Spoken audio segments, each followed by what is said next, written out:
Hey, it's your boy DJ Wolf here. Let me let the music play right quick. It's still Christmas time here, of course, and it is my favorite time of year. Lately, for me, sometimes it gets so, how can I put it? Lonely. It's hard for me to describe what I mean by lonely, even though I have family with me. You know, me and the missus has been doing, the last 3-4 weeks, we've been out and about, attending different functions and stuff. We did, the week before last, we did 2 functions like back to back. Well, actually 3, because we did, one of the functions was involved in our church, and we actually got involved with some stuff going on over there. The last 2 weekends, matter of fact.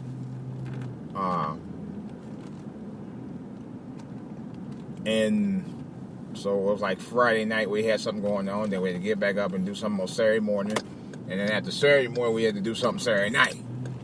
By Sunday came around, when I got to church, I was like dog tired. I was just like, this is no joke. I was out of it. I'm not gonna kid you, I was completely out of it. I was at a point I just didn't even want to be bothered. I said, fuck it. For real.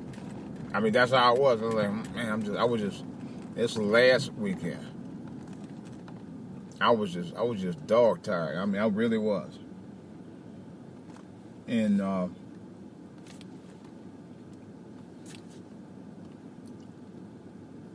but it does feel kind of lonely sometimes, man. I mean, I guess,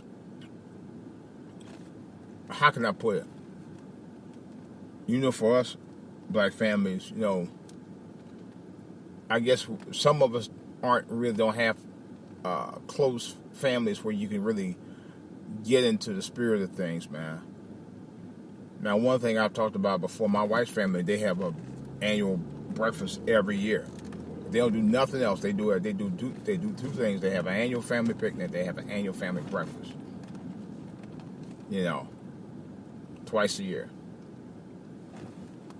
And I think that's a good thing. I wish my family would do it, but we never even talk about doing anything like that. But that's a long story. I don't even want to go into that. I've got to a point I don't even want to talk about it anymore. I think that's where the loneliness for me comes in.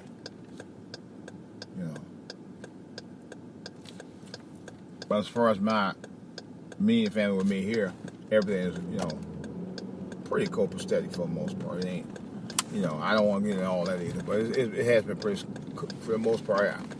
We don't have that kind of drama. Let's put it like this. We do a lot of stuff, a lot of things together. But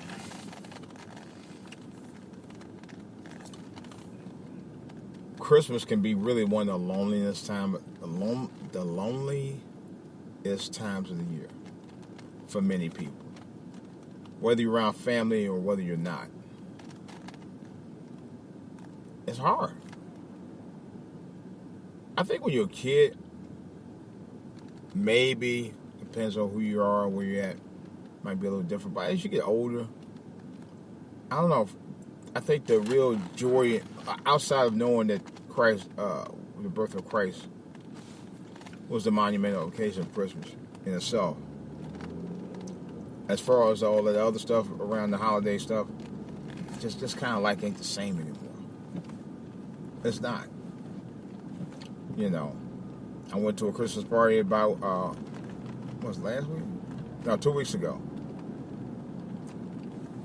And although I enjoyed the camaraderie and everything there, it just wasn't, I don't know, it just wasn't feeling it, man.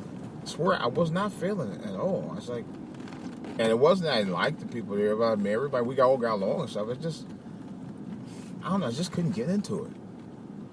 I don't know if it's because I'm getting older now or what. Maybe that's part of it. Maybe I just don't want to be around people as much as I used to. Maybe I'm becoming something I used to not be a whole lot of, and that's antisocial, and I don't want to be that. I like talking to people. I really do. I guess maybe I don't have as much in common as I used to have. I thought about that. And that's what also makes me sad, because as I get older, I don't have much in common with a lot of people like I used to. I don't. I was younger, I had all kinds of stuff in common. Yeah, you know, business, blah, blah, blah. You know, yeah, you raise kids, you got kids, I got kids too, you know. You drive this car? Yeah, I drive it too. Yeah, you know. You take them out to Six Flags or something like that. Yeah, we do that too. Yeah, you know. You go camp? Yeah, we finished. Yeah. All that stuff I did, that's all behind me. I did all that stuff with kids and stuff. Hey, your kids play football? Yeah, we play over here with such a. You play? You know? No. All of that is behind me now. You know, that's to a point now where, you know, your kids now grown up and doing their own thing and seeing people on their own and have their own lives and stuff. And you have your empty nest. You and your wife or significant other or whatever. And that's where the loneliness sets in. Because you spent a portion of your lifetime raising kids or whatever, or what have you. And those years have gone by just like that. Just gone. Gone. Although I will admit, I was in my late 20s when my child was born. By the time my partying ways kind of was gone by then anyway, well before he was born actually, but you know. On the other hand, it was like, you know, I don't know. What I'm saying is that you have to try to find your happy place. I'm finding it at times, and other times I don't. This is my happy place right now, believe it or not. I mean, I sound happy, but this isn't. Doing podcasting to me is therapeutic for me in a lot of ways, because I actually can express myself. And that's the one thing about social media that I truly love. Is the fact that I can express my inner feelings about what I'm feeling, what I feel about the world, what I feel about some things that I'm dealing with, and get it off my chest. You know. And although I might have a small number of people listening, I listen to many others, and I follow a number of other people as well. Especially ones who follow me back. Or follow me, I'll usually follow them right back. We all have something on our minds, and sometimes we might want to get it off the chest, or something we might want to say. You know. And that's the joy for me using social media. So, well, let me talk about it right now, why this is also on my chest.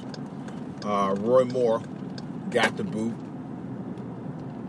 The state of Alabama spoken up. And I forgot his name, I think it's David or Donald Jones, has been voted in as the governor of Georgia, Democratic governor, which means the first Democratic governor, I think, of Georgia in decades. Not only that, but now the House is going to shift over. The majority votes were going to go to the Democrats, which is a big, big deal. And a big loss for you know who. Good. You know, now we can actually get rid of this gridlock and finally get some things done. Or it's a good chance that we will anyway. You know, there's also debate about, people still talk about Roland Martin and Oprah. I'll deal with Roland Martin later. Now, I heard somebody on the podcast last night, they were sort of defending Oprah. They said, well, you know, Oprah, I mean, and I can understand what they're saying. Oprah's a businesswoman. I can understand that. My thing is, she was such a businesswoman, why would she lowball herself for selling 25% of own for $75 million? That's pretty cheap considering your influence and the ton of program that you provide to the network. That is really cheap. I would have thought she would have sold for a lot more than $75 million. Even though it's only 25% stake that she sold. But she actually had owned 50%. Now she only has 25% left. Which I'm still talking about myself. Which means, of course, majority can be sold out by Discovery to another proprietor, and they actually can go ahead and take total control of the programming that's currently on there right now and revamp the entire channel, which is likely going to happen. But the guy who said that, the reason why I brought it up, because the guy said, well, she's a businesswoman. Okay, she's a black businesswoman first. Okay? Which means she could have actually built a major conglomerate that would have provided umpteen jobs. She could have built a major brand in that network. Now, she could have been the next Fox or, CW or something like that. She didn't want to do that. She could have expanded it. She didn't want to do that. She wanted to just go ahead and build what she had, make it a cash cow for her, and roll on. But like I said, and I said before, I knew the moment she was going to go to CBS that something was up. The moment she went to CBS, I said, yeah, something was up there. But, she had been threatening to become a reporter for them for a while anyway. And as well as ABC, she was supposed to actually be getting a big job at ABC a few years ago. But now since she's working doing special assignments for 60 Minutes, I guess that's official. I had a feeling then there was something that was going on with her on there. Just had a feeling. The other thing is that, I do think she sold out. And I'm still upset about it. Now, TV One, I heard, has also sold out. Well, we all know about Roland Martin. Roland Martin now is like, I don't think, like I said, you could take him only but so seriously. He was more of a guy who wanted to be a hobnobber in the business. He wasn't serious. You could tell when you watch the interviews and all that. But Roland, he was more of a schmoozer. He was more of a, he wanted to be a hobnobber. He wanted to kick it, party and bullshit. I mean, to me, that's why I kind of got from him anyway. I said, you couldn't take him as a serious broadcast journalist. You could never take him seriously like that. And he could have built his brand up there on with the network doing just that, but he didn't. He did. Roland Martin could have done a much bigger deal than what he was. But he didn't. I don't know. He just didn't strive for it, and you can see he didn't. But like a couple of other YouTubers said, it wouldn't have took much for him to get the interviews he wanted to get, the real good interviews, if he wanted to.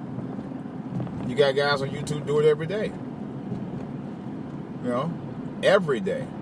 I've seen it. What's this guy doing?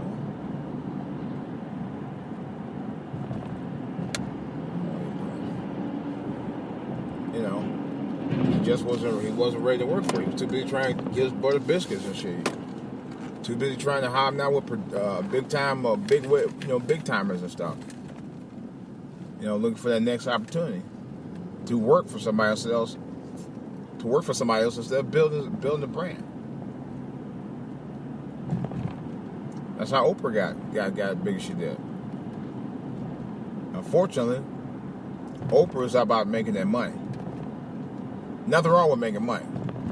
But don't you like to build a brand? She built a brand for herself. But as far as that goes, that was the limit. And something should make you really question Oprah Winfrey for one reason.